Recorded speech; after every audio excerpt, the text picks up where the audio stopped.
Excuse me, doctor. I've come for the treatment.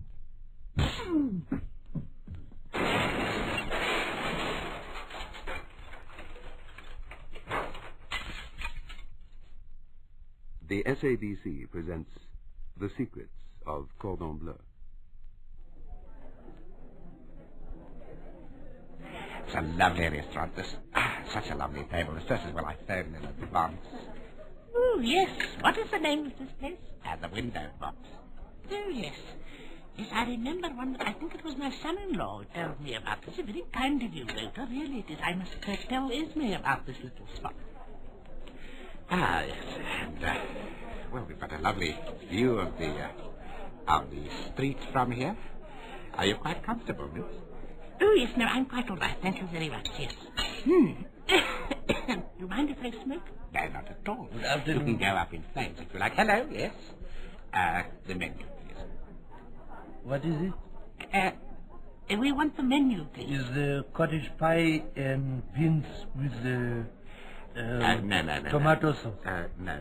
That's the bar lunch. We want the cordon bleu menu, please. You can have Worcester sauce, with the cottage pie and marriage. Oh, no, I can't stand cottage pie with Worcester sauce. Oh, no. Haven't you got another menu? Keep your voice down, Mims. We don't want to draw attention from other people. Hold on, I call the other waiter. Yes, I think perhaps you'd better. Let me light your cigarette for you, Miss. Oh, thank you so much, Walter. Good afternoon, sir.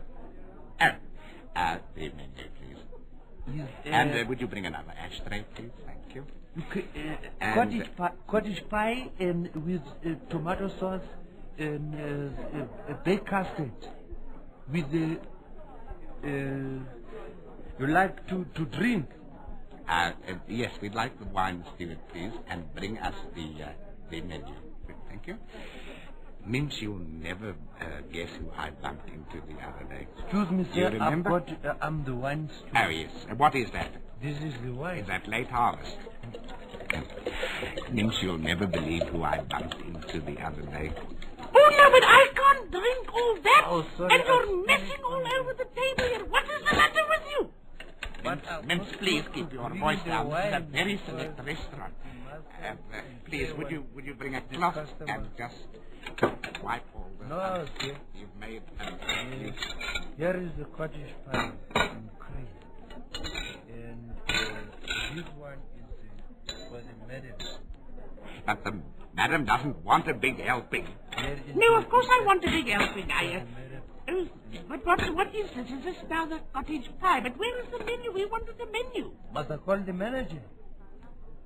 I think perhaps you'd better call the manager. Don't you talk like that. How dare you say, yes, call the manager. Mims, please keep your voice down. Mims, please, just relax. No, I will not relax. Really, this is all gone far enough. Where is the manager?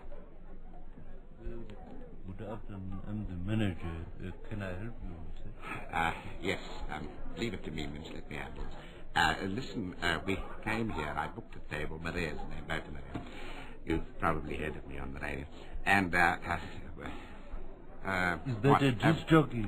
We asked for the menu, and we never got the menu. We asked for wine, the wine steward, and... the wine. Now, they came along and... Let me explain, sir. We gave give the wine straight away as a compliment of the house. But...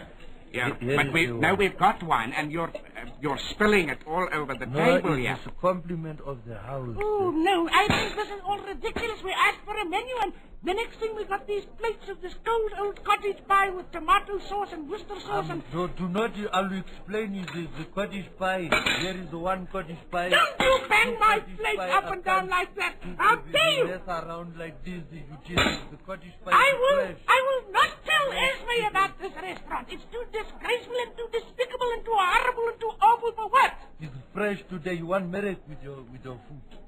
One miracle of wine. All we want is a menu that we can select what we want to eat from, and we want a wine steward that will give us a wine left, and we... Right. I must have one of my tablets immediately. I think I am going to have a seizure right here and now. I'm going... Oh, no, Walter, please. Oh, you're looking terribly flushed. No, Walter, just relax, please. Open the window for Mr. Murray. Walter, are you all right? Yes, I'm all right. I'll just have one of my blood pressure pills. I'll be quite all right. Right, sir. And I'll have one of my I'll go tranquilizers. to call In fact, him. I'll have 6 of them. I'll go to call him. He will bring the medic. And now it's time for another in the series of Thoughts in My Dairy, written by J.J. Fallour. The other day, while staring dreamily at the white liquid in those regimental glass containers, my mind was transported back 10 years to the days when car spotting was a most popular pastime. A sometimes listless farmer would temporarily leave his daily chores and make his way casually through the Lucerne fields to the national road. His honest blue eyes gazing earnestly at the S-bend that cut symmetrically through the veld ahead of him, he waited patiently for the 25-second experience that had become his own personal nirvana. The burly six-footer eased himself onto a rock, but even as the fabric of his khaki trousers made contact with a stone, the first strange strains of the 1899 Packard reached his ears. As the incredible contraption moved into view, the farmer rose with widened eyes, the better to adjust to the march of time. As the strange phenomenon approached his position, the farmer gave the thumbs-up sign of all go. The pilot of the automobile, responding quickly, drew up alongside the astounded farmer to discuss topical events and petrol rationing. Before long, the two South Africans had become firm friends, and the pilot of the automobile had offered the farmer a ride. And so, Willem ter Blanche became one of South Africa's first hitchhikers. The father, in the meantime, had been on commando, and the mother on flag filter king size. Just one more example of how South Africans kept up with current trends, even in the lonely veld near the town of Hendrina. Goeiemorning.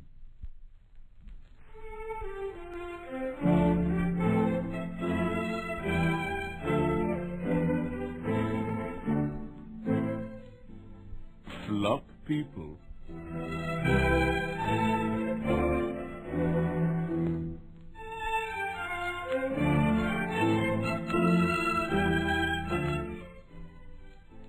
And this is Colin Jubilee reporting. This evening with us in the studio, When do I start? just a moment, the winner of the Johannesburg City Council's annual award for the greatest failure. We have Mr. Jeremy Sandrida. Oh. That is the name. Yeah. Well, good evening and welcome to Flop People. I didn't actually want to, have this. I don't actually like this. Yes, I know it must be a terrible embarrassment for you. But now do sit and tell us now exactly how this all came about. When did you first... Would you please stop rocking in the chair? Oh, well, When did you first realize that you were a flop? I didn't actually like to have a name, or a position of this, Could you speak up, please? Because the recording engineer is not able to modulate our voices properly on the VU meter. Well, I don't like, I don't like actually having a name or a position like this, but the council finally decided that I must, Now, don't be nervous. Tell me, But why do you bring me here anyway? Because now you make a mockery out of the whole thing, Don't be silly. This is the title of the program, Flop People. Now tell me, have you always been a flop? I think so, yes. Tell me, were you aware of this as a child? No, well, I had bad sort of stages of depression, and most of my experiences in life revolved around the pattern of excuse me. No, that's quite all right. Would you like some water? Well, that's another thing. I can't even talk, and I'll get a frog in my throat. Yes, well, that's the price one has to pay for being a top flop person. Yes. So you say you were aware of this as a child? Yes. Disappointment followed disappointment, and I used to fail at school, and people were unkind to me, And then I gradually realized that my aim and vocation in life was to be a disappointment and an embarrassment to my fellow man. So I approached the council for this title, and reluctantly they were forced to confer upon me this particular position in my life cycle. I'm getting depressed as I speak, but in any case... Yes, I'm feeling rather depressed myself. Tell me, are you married at all? Has your marriage been a success or a flop? A flop also, yeah. I'm now on to my fourth wife, and she doesn't think much of me either. But, you know... this is very rather heartbreaking. I can already recognize in your manner and eyes that you don't like me either. Then really, don't be silly now, please. I want to ask you some more questions. Now sit down and don't be so temperamental. Tell me, do you think it's easy for anyone to become a flop person? No, it's not at all that easy. In fact, it takes a lot of care and devotion to things like being lackadaisical, having a bad memory, fits of depression, and just generally not well, one of my failures is that I can't even describe something, you know, it's in my mind, but I don't know what. Don't laugh at me, please, sir. I'm not laughing at you. Gracious, I'm about to have a complete breakdown. Tell me, before we get too emotional here in the studio, would you say that it is something which many people seem to unfortunately suffer from? You must excuse me, really, I don't normally behave like this, but this is terribly touching. Well, I don't know. Where are my tissues? Bees are some of the world's most wonderful insects. They carry honey to the hive. Oh, aren't they marvelous little insects? Yes, they really are. They carry honey to the hive from flowers in the surrounding districts and provide most of the country with really, some Mr. of the Van world's Breda, most I must valuable stop fruits. you, Mr. Van Goodbye. Breda. I can't take it. I can't take it anymore either, really. And ladies and gentlemen, that was Flop People. And this is Colin Jubilee signing off now.